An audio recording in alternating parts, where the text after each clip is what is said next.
강혜신의 오늘의 미국.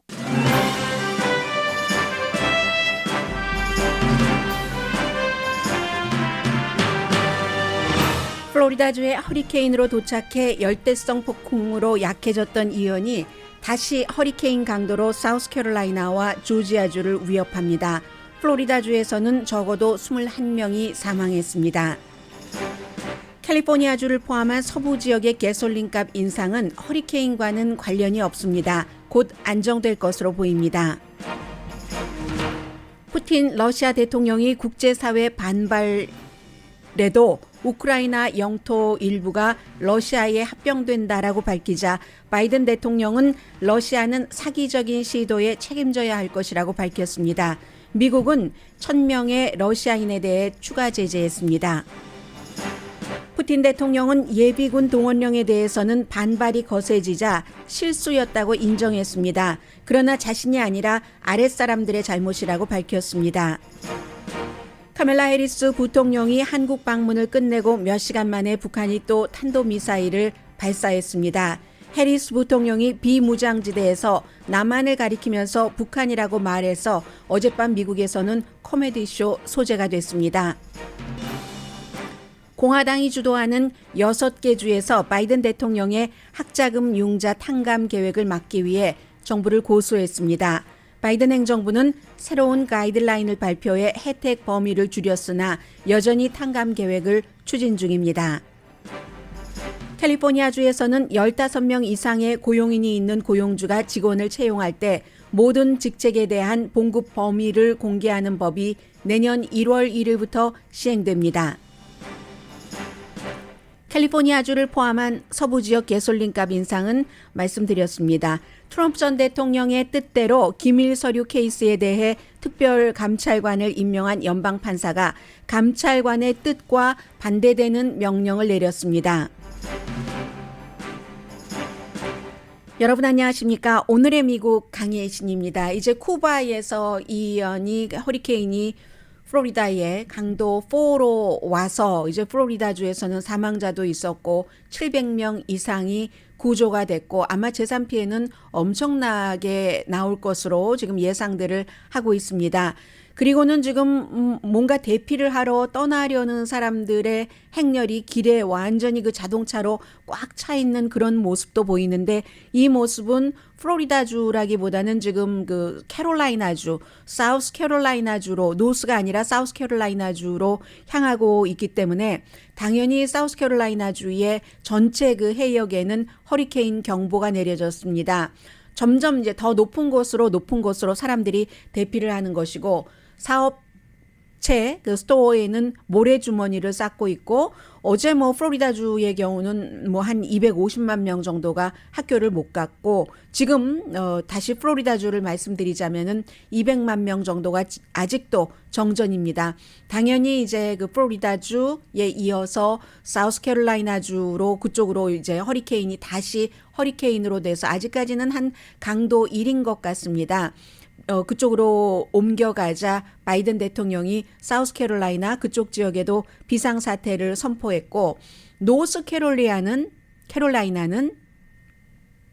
아직은 그 비가 많이 내리는 정도입니다. 한 5인치에서 7인치 정도.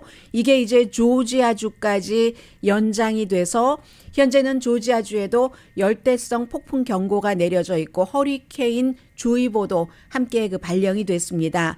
조지아주에 한 350년이 된 도시라는 배터리 에리아 이 지역에서는 관광객이나 주민들이 다 그 대피를 하면서 셀피 그 사진을 찍고 있는 것도 보이고요.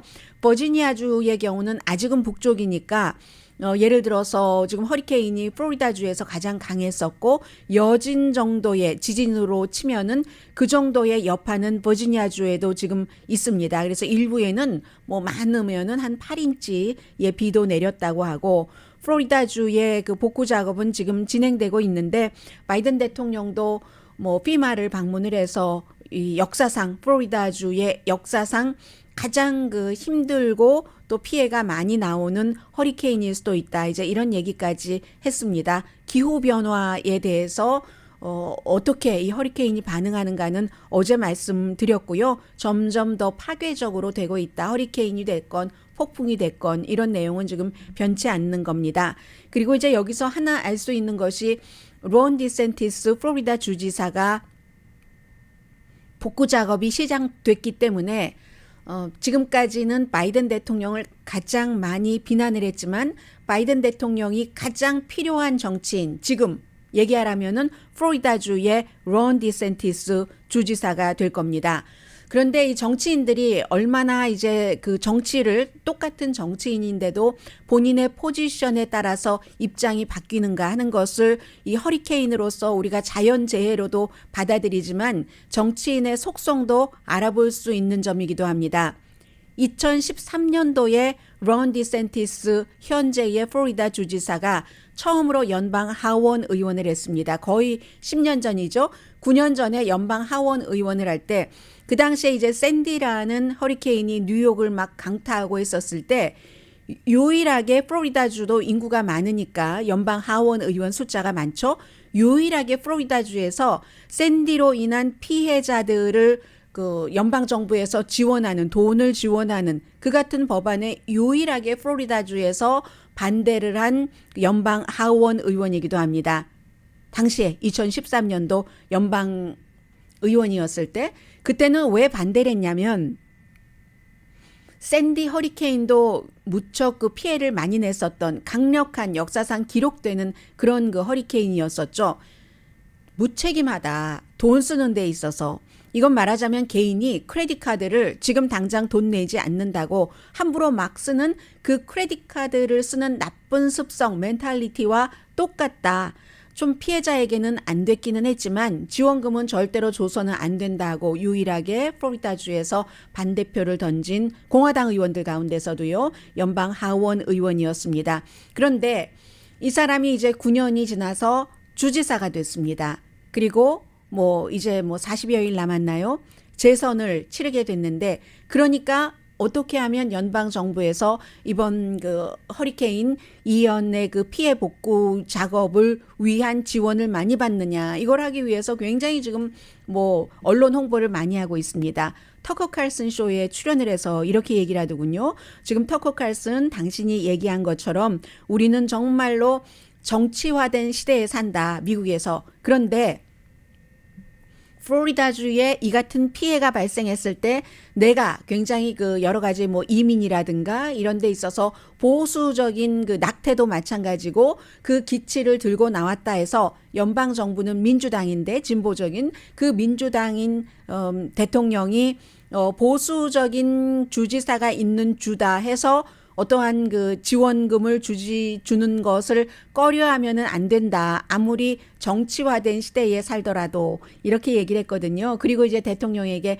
고맙다고도 얘기를 했고 생명을 지키려고 우리 지금 플로리다주 주민들은 싸우고 있다. 그리고 모든 것을 잃어버린 사람들도 많은데 그런 때는 정치라는 것은 다 옆에 두고 할 수 있는 것이라는 것이 돕는 거잖아요. 돕는 것 중에서도 최선 내 것은 똑같이 마음이랑 똑같다면 모르는 사람으로부터는 도움, 경제적인 거잖아요. 연방 정부가 그렇게 도와야지 된다는 게 재선을 50일도 채 남지 않게 앞둔 플로리다 주지사의 연방 하원 의원으로서 그렇게 지원하면 안 돼 하고 반대표를 던질 때와는 완전히 100% 반대적인 그 방향입니다.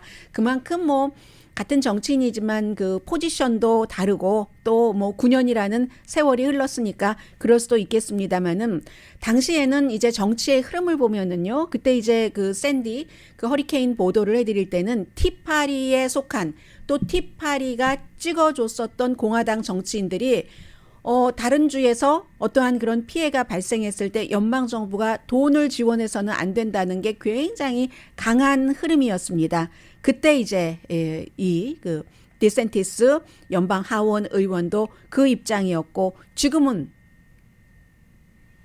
플로리다주의 허리케인 피해를 복구하려면 연방 정부의 지원 없이는 불가능합니다. 그러니까 이렇게 입장이 달라지는 거고요.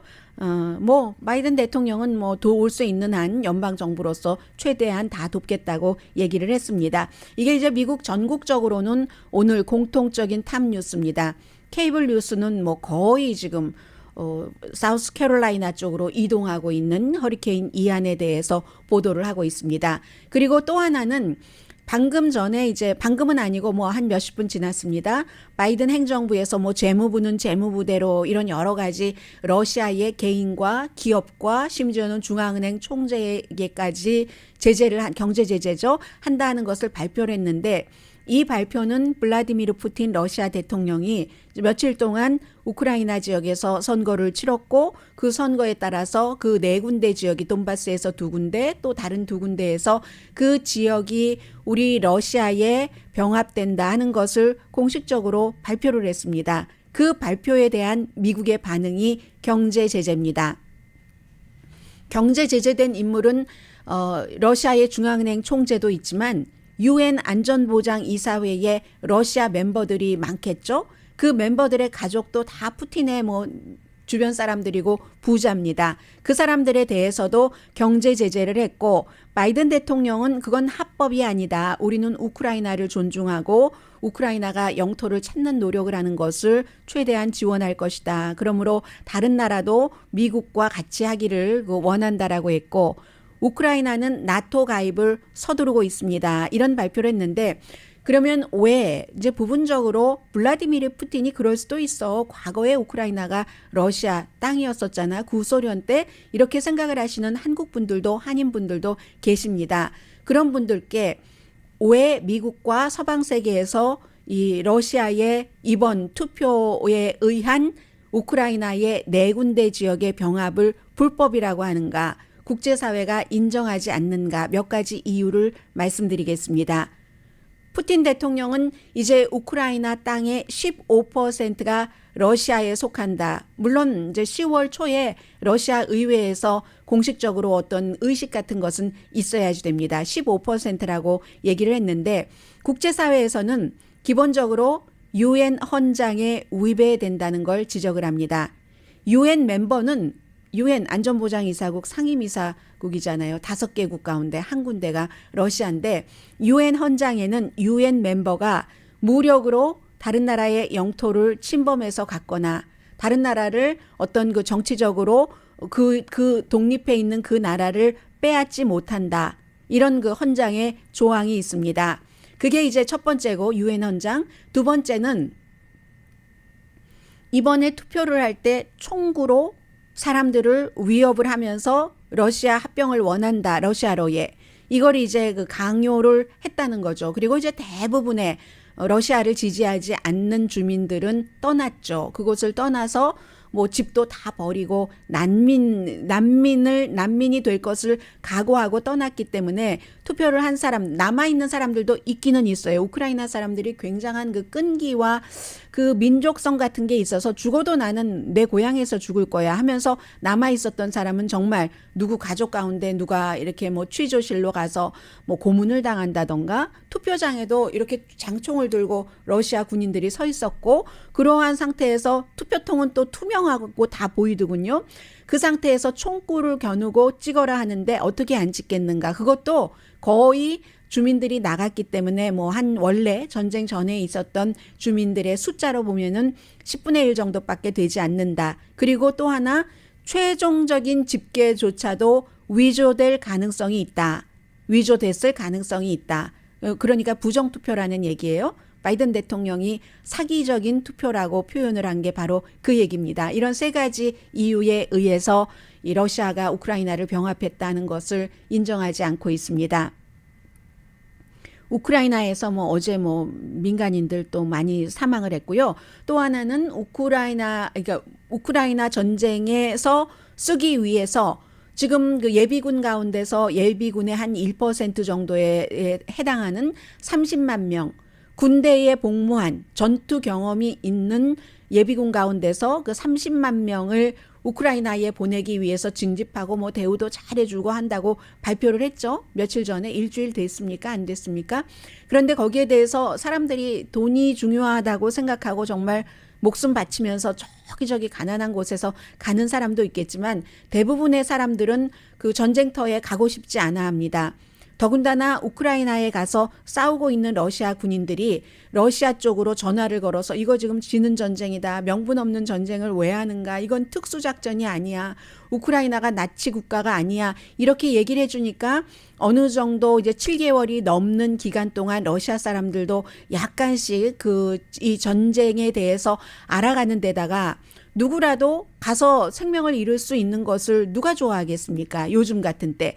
그래서 사람들이 이리 피신하고 저리 피신하다가 국경을 대고 있는 러시아와 핀란드에서는 더 이상 이제 러시아 관광객을 받지 않겠다 하고 시위는 아무리 체포를 해도 사람들이 이건 아니지 하면서 시위를 하니까 블라디미르 푸틴 러시아 대통령이 예비군 동원령에 실수가 있었다고 미스테이크라고 영어로 번역을 했을 때 미스테이크라고 인정을 했습니다. 많은 의문이 있었다 하면서 앞으로 그 실수는 시정을 하겠다고 했는데 그 실수라는 게 분명히 전투 경험이 있는 사람들 가운데서 징집을 한다 했는데 그렇지 않은 시골 지역에서는 시골을 정말 만만하게 봤는지 그런 그 투예요. 시골 사람들이 외딴 마을에서 우리 지금 겨울이 되기 전에 밭갈이 같은 거 해야 되잖아요. 농촌에서 땅이 굳으면은 아무것도 할 수 없는데 열심히 힘을 써서 일해야지 될 그때의 그 노동 인력이 그것도 군대 전투 경험이 없는 사람인데도 소집돼서 나갔다. 그런 그것에 대한 아주 불만이 많이 있었습니다. 거기에 대해서 이제 푸틴 대통령이 얘기를 했고요. 그러므로 이제 이 같은 실수는 다시는 저지르지 않을 것이며 자녀가 3명 이상 있는 남자는 징집하지 않겠다. 그리고 나이가 많은 남자도 이 동원령에 동원시키지 않겠다라고 얘기를 했습니다. 그런데 가장 중요한 것은 앞서 제가 이 푸틴 대통령이 본인의 실수를 인정을 했다고 말씀을 드렸는데 그 자체가 실수라는 거지 내가 실수했다고는 안 했습니다. 나의 정책을 아랫사람들이 잘못 집행했기 때문에 이러한 일들이 나왔고 나는 그들에게 빨리 고치라고 지시했다.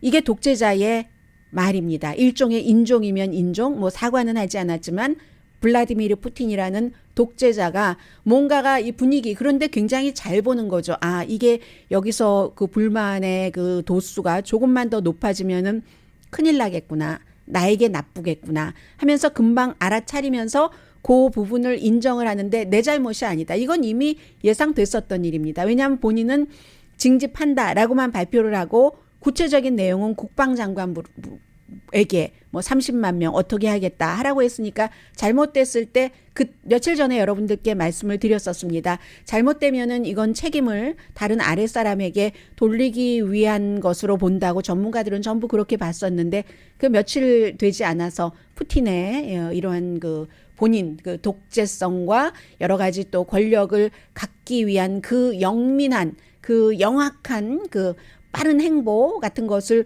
동시에 볼 수 있는 이슈이고 지금부터는 이제 바이든 대통령이 여전히 우크라이나의 영토라고 얘기를 하고 지원을 한다고 했으니까 싸움은 길고 험하고 long and winding road가 될 것 같습니다.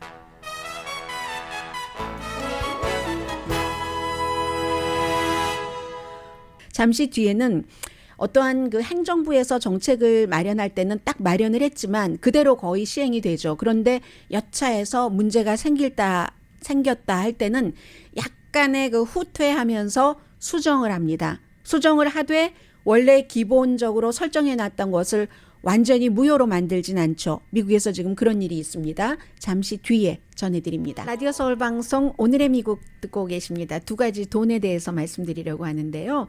이 학자금, 융자금을 탕감하는 여기에 이제 문제가 생겨서 연방 6개 주에 알칸소가 주도를 했고 보수적인 주지사들이 고소를 했습니다.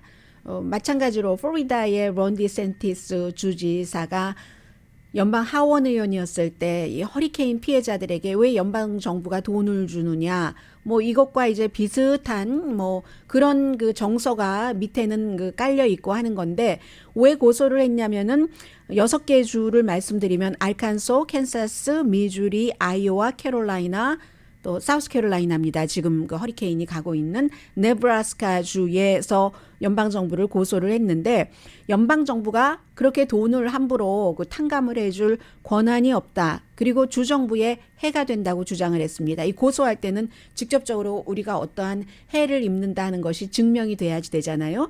왜냐하면 어떤 경우에는 그 융자에 대해서 주정부도 좀 융자 기관에 투자를 한다던가 그렇게 해서 그러면 그 사람들이 뭐 돈을 못 받으면 어떡하고 뭐 이런 것에서 손해를 볼 수 있기 때문에 그렇다 하는 거고 이렇게 6개 주에서 그 고소를 합동 고소를 한 것 이외에도 산발적으로도 하고 있거든요. 인디아나 주에서도 먼저 했었는데 그 케이스에 대해서는 연방 정부가 인디아나 주에서는 이 탕감 계획을 하지 못하도록 시행 중지 명령을 내려달라라고 법원에 요청을 했는데 인디아나 그 연방 판사는 인디아나주의 그 같은 요청에 대해서는 거부를 했습니다.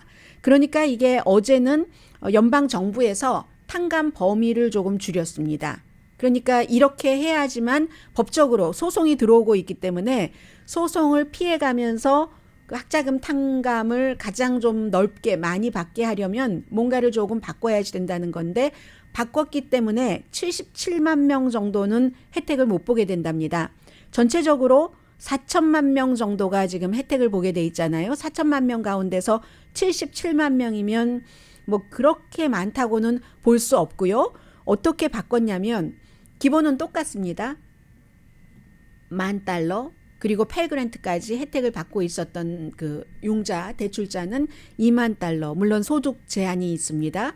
뭐 나중에 돈 벌 때 $125,000 아래를 벌어야지 되고 그런데 지금까지는 제가 뭐 여러분들 모든 분들이 다 이런 케이스는 스스로 케이스가 다르기 때문에 알아서 처리를 하시고 해서 자세히 말씀드리지는 않았었습니다. 제너럴한 것만 보도를 해드리니까는요. 근데 이 그 탕감 계획에 어떤 게 있었냐면 연방 정부가 보증은 하는데 민간 대출 기관으로부터 받은 학자금, 융자금 있죠.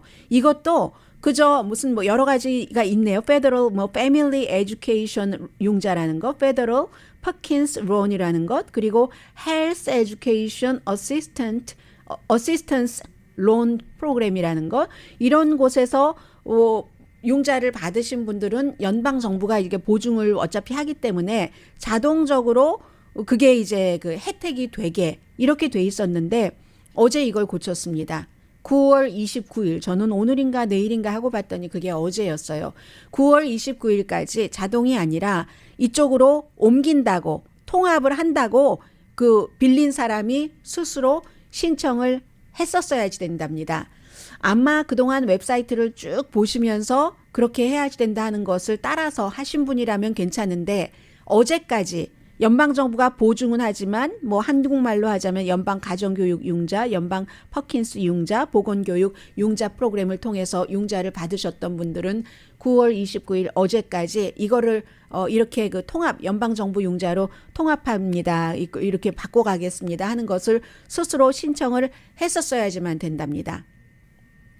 그게 아마 법의 저촉을 전혀 받지 않는 방법인 것 같아요. 그래서 최악의 상황에는 77만 명은 이 4천만 명 혜택 받는 사람들에서 제외가 되고 그런데 이제 연방정부에서 이 같은 새로운 가이드라인을 발표하면서 그럼에도 불구하고 우리는 끝까지 그분들도 혜택을 받을 수 있는 방안도 찾고는 있습니다. 그런데 최후의 순간에 되지 않으면 그분들은 이제 받지 못한다. 그리고 그분들 가운데서도 일부는 또 무슨 뭐 교육부가 직접 하고 그러니까 굉장히 복잡한 것 같아요. 케이스 바이 케이스로서도. 그래서 신청을 하지 않으신 분 가운데서도 교육부가 뭐 직접 관할한 게 있으면 탕감이 된다 하기도 하는데 대출을 아주 오래전에 하셨을 경우는 그렇게 되지 않을 수도 있다. 해서 이제 최악의 경우 77만 명은 혜택받지 못하고 나머지 4천만 명 가운데 77만 명 빼면 얼마인가요?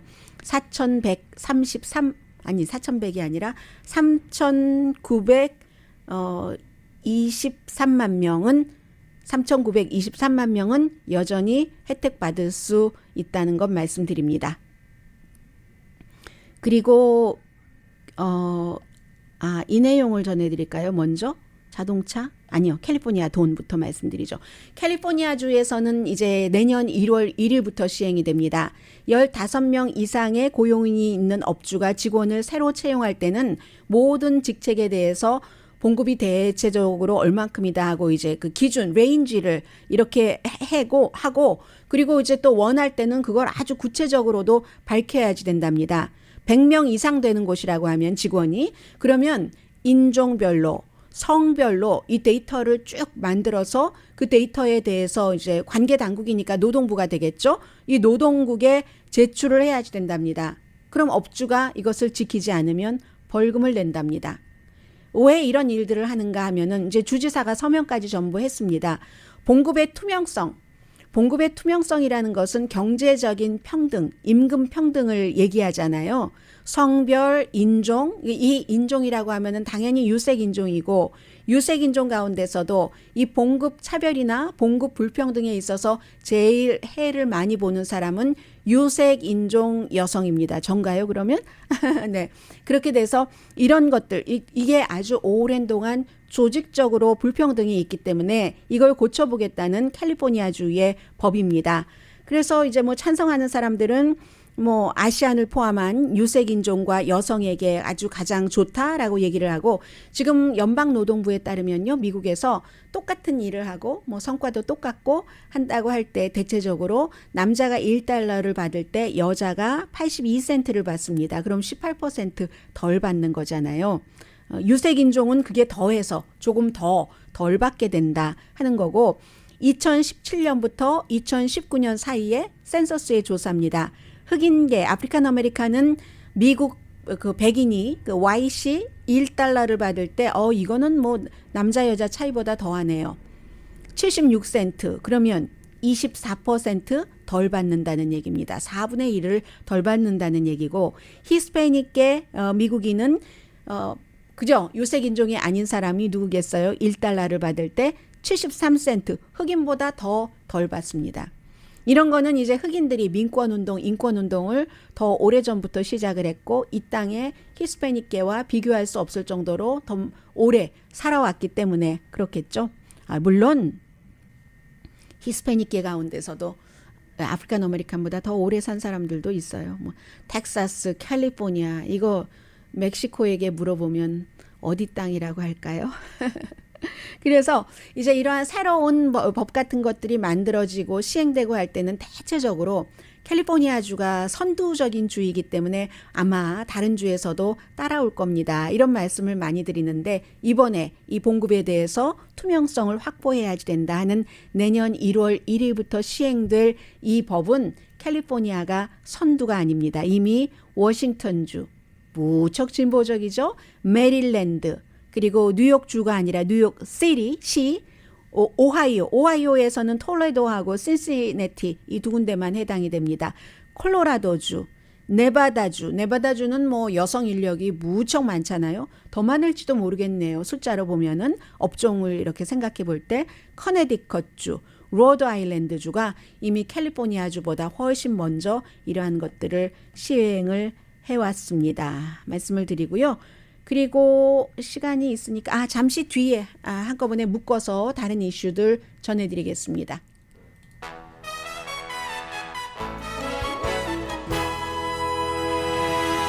라디오 서울 방송 오늘의 미국 듣고 계십니다. 뭐 캘리포니아주나 아니면 무슨 뭐 워싱턴이나 이런 서부 지역에서 살고 계신 분들이 왜 다른 데는 다 가솔린 값이 싸다는데 캘리포니아주만 비싸, 우리만 비싸 하시면서 뭐 계속 이러나? 라고 생각하시는 분들이 많으실 것 같아서요. 그냥 짧게 전해드리겠는데 허리케인 때문은 아니고요.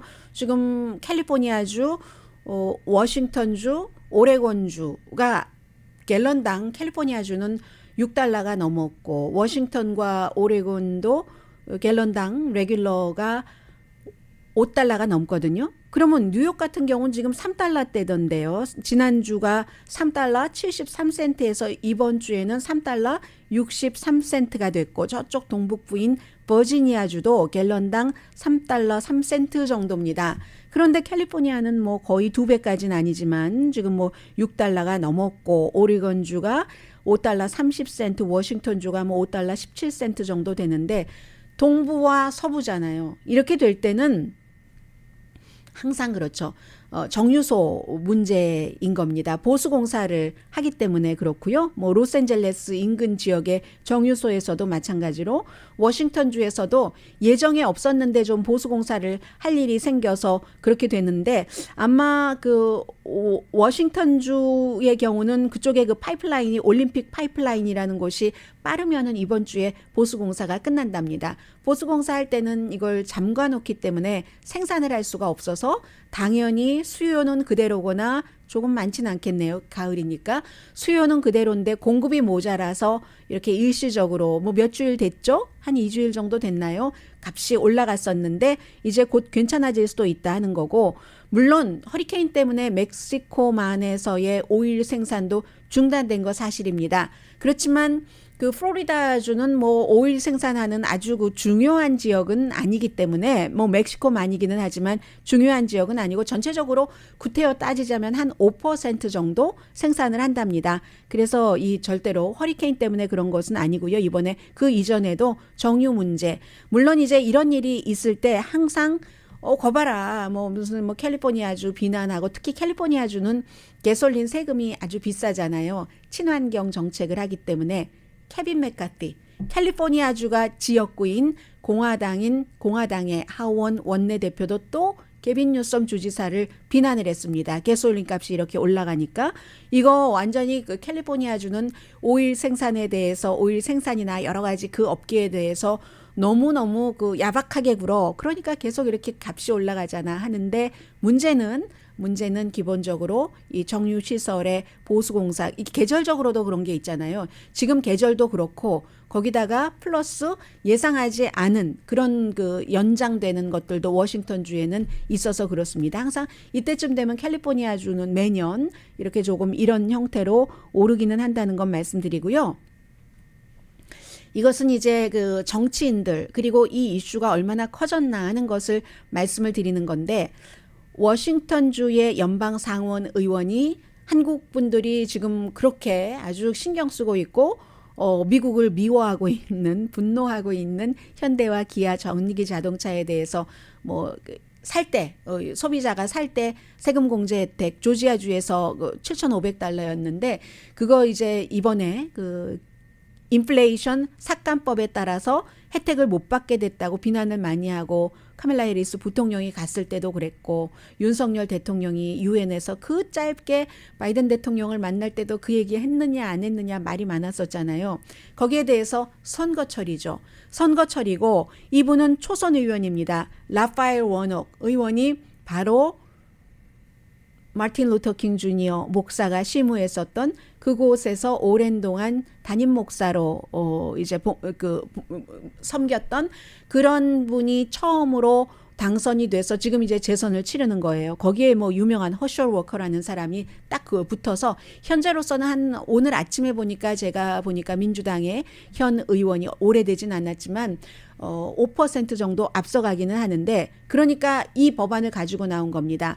이게 지금 당장 현대와 기아가 혜택을 받지 못하도록 돼 있는데, 이거 혜택 받도록 뭔가 시행하는 거를 조금 어떤 형태로든지 수정을 해서 현대와 기아에 해가 없도록 해야지 된다 하는 법안을 발의했습니다. 물론 이 법안이 통과될 가능성은 별로 없죠. 선거 전에 지금 해야지 될 일이 얼마나 많은데, 통과한 지 얼마 되지도 않는데 이걸 다시 수정안을 통과시킨다는 것은 지금으로서는 거의 불가능한데, 거기에 이제 정치인의 마음과 그리고 하나의 기업이, 외국 기업이 그 정치인의 지역구인 조지아주라는 곳에 들어가서 많은 일자리를 만들어낼 때 정치인이 어떻게라도 움직여라도 보는, 그런 신용이라도 하는, 그리고 실제로 법안을 마련을 하는 것을 하는가 하는 것을 우리가 알 수가 있습니다. 현대가 그곳에 이제 공장을 짓는 거, 시작하는 거 한 2025년이라고 하고 $55억 달러인가요? 그러면 8,100명을 고용을 한답니다. 그러니까 이게 이제 민주당의 상원 초선 의원이 이거 현대에 지금 당장 혜택 못 받게 있는 거 혜택 받게 해야지 돼 했고, 공화당인 캠 브라이언 그 주지사도 며칠 전에 현대 공장인가요? 기아 공장인가요?를 가서 수요일이군요. 웨스트 포인트에 있는 기아 공장에 가서 이 워싱턴 의원들을 막 비난하고 이거 수정해야지 된다고 아주 오랜만에 공화당인 조지아주의 주지사와 민주당인 상원 의원이 현대와 기아의 전기자동차 혜택받는 부분에 대해서 의견 일치를 보고 있는 겁니다. 기본적으로 인플레이션 삭감법이라고도 하고 가장 많은 돈은 뭐 7천억 달러 가운데서 한 3천억 달러 이상이 기후변화를 막는 데 쓰니까 기후변화법이라고도 부르고 거기에 이제 전기자동차 기후변화를 막기 위해서는 이런 친환경적인 일을 해야지 되고 일을 하게 하기 위해서 정부가 지원을 하는 거잖아요. 세금 같은 것. 개인이나 회사에 혜택을 주는 건데 현재는요. 이렇게 돼 있습니다. 이 법이 통과되기 전에는 현대, 기아, 뭐 제네시스 같은 것이 세금 공제 혜택을 7,500달러를 받았는데 지금은 이게 미국이라든가 미국, 멕시코, 캐나다, 북미에서 조립을 해야지만 받는다. 그럼 현대 기아는 조립을 다른 곳에서 하니까 미국 밖에서 하니까 아직까지는 못 받는 거고 그리고 이제 배터리의 재료도 말하자면 한마디로 러시아와 중국산이 들어가면 안 된다 하는 겁니다. 그래서 픽업이나 SUV나 밴에는 8만 달러 미만의 이런 혜택을 주고 다른 차량은 5만 5천 달러 미만짜리에 그리고 뭐 수입도 15만 달러 이상 벌면 안 되고 이런 여러 가지 제한이 있습니다. 그런데요. 이것을 2026년까지 일단 이렇게 지금같이 할 수 있도록 현대와 기아도 세금 공제 혜택을 받을 수 있도록 이렇게 연장을 해야지 된다 하는 법안을 발의를 해놓은 겁니다. 아무튼 그래서 어떻게 될지는 모르지만 그런 점이 있다라는 거 말씀을 드리고요. 그리고 오늘은 말씀을 못 드리겠습니다만은 이 부분에 대해서 모두 이 현대와 기아 자동차의 전기 자동차를 몇 대 파느냐 이 부분을 말씀들을 하시지만 며칠 전에 그 파이낸셜 타임스 보니까 이건 단기간으로 그렇게 약간 피해를 볼 수 있지만 장기간으로는 이 그 인플레이션 삭감법이 현대와 기아에 굉장히 큰 도움을 준답니다. 나중에는 결국은 뭐 배터리 이런 것과 관련이 돼서 그래서 이 자동차 업계와 이쪽을 잘 아는 사람들은 왜 저렇게 불만을 하지라고 좀 이해하지 못하겠다는 그런 것들도 있는데 제가 오늘 다 자세히 전해드릴 수는 없으니까 기회가 되면은 전해드리겠고요. 그리고 이제 현대만 피해보는 게 아니라 그 멀세디스 벤츠도 마찬가지입니다. 멀세디스 벤츠는 이제 다 회사마다 뭐 여러 가지 그 상황들이 있잖아요. 올해 말까지는 이 인플레이션 법안에 따르더라도 그 세금 공제 혜택을 받을 수 있고 내년 1월 1일부터는 이제 멀세디스도 그곳에 이제 공장도 있고 하는데 결국은 못 받는다. 이런 얘기도 있습니다. 그리고 잠시 뒤에 뵙겠습니다.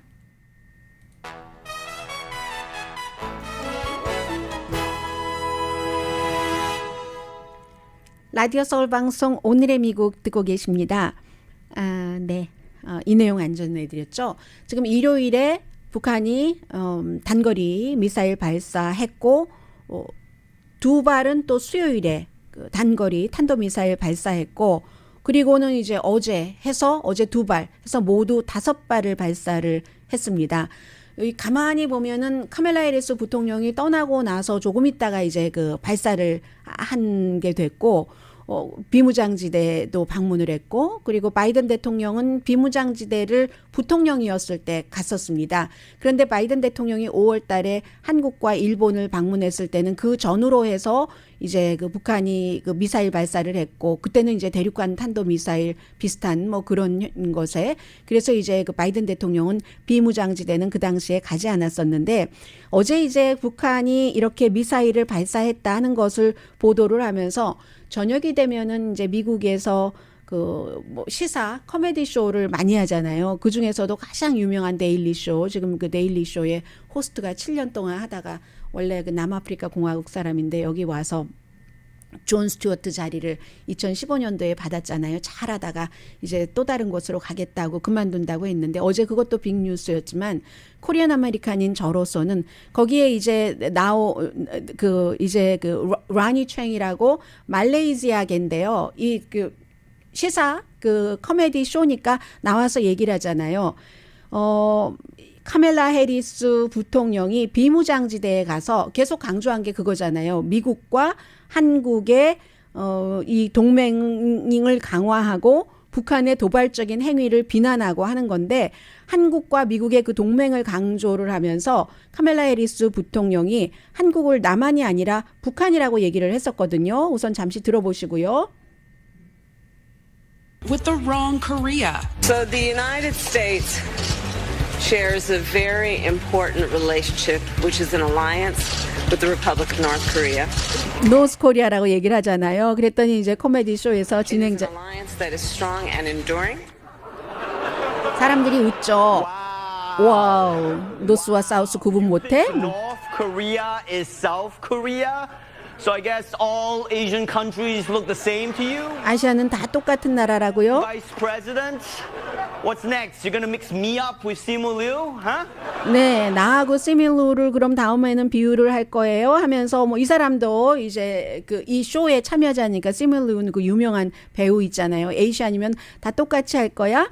나야 좋지. 그러다가 뭐 농담이에요. 뭐 이렇게 얘기를 했는데 이게 뭐 여러 가지 뜻이 그 앞에 다 있기는 있었습니다만은 중요한 것은 카멜라 해리스가 한국에 가서 비무장지대에 가서 한국과 동맹을 굉장히 강화하고 이렇게 얘기하면서 노스 코리아라고 이제 그 잘못 그 얘기를 한 거예요. 그게 이제 여러 가지가 있겠죠. 써 있는 거 보고 읽었거든요. 읽었는데도 틀린 겁니다. 그만큼 연설문을 준비하는 사람도 그렇고 카멜라 해리스라는 굉장히 똑똑하고 부통령까지 올라간 사람도 그것을 그 순간적으로 이렇게 처리할 수 없는 그런 정도의 여러 가지 이유가 있긴 있겠지만 제가 말씀드리고 싶은 것은요. 그런데 그 정도의 노스와 사우스를 그 중요한 테크니컬리 전쟁을 치르고 있는 나라의 그 비무장지대에 가서 연설을 할 때 그렇게 착각을 했어도 그냥 코미디의 소재일 뿐입니다. 시간이 20초 남아서요. 트럼프 전 대통령에 대해서 말씀을 드리겠습니다. 트럼프 전 대통령이 요청을 해서 감찰관이 임명이 됐고 감찰관이 트럼프 전 대통령에게 이러이러한 목록을 내놔라 했더니 그 감찰관을 임명을 한 연방 판사가 그럴 필요 없다 하고 다시 트럼프 전 대통령 손을 들어줬고요. 강희신이었습니다.